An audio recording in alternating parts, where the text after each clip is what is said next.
मुंबईत 45 ते 50 दिवस पुरेल एवढा इंधनसाठा आहे. मुंबईतील पंप चालकांचा हा दावा आहे. युद्ध संकटामुळे नैसर्गिक वायू इंधनाबाबत अनिश्चितता आहे. सध्या मुंबईत सीएनजीचा तुटवडा नाहीये. मुंबईत सुमारे 3 लाख ऑटो रिक्षा आहेत. जवळपास 10 लाख किलो सीएनजीची गरज आहे. मात्र सध्या 45 ते 50 दिवस पुरेल एवढा इंधनसाठा असल्याचं पंप चालकांचं म्हणणं आहे.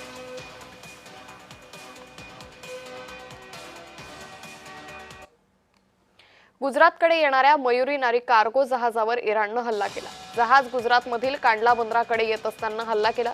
हल्ल्यात 2 भारतीयांचा मृत्यू झालाय, 1 जण बेपत्ता आहे. इराणमध्ये 9000 भारतीय विद्यार्थी अडकले.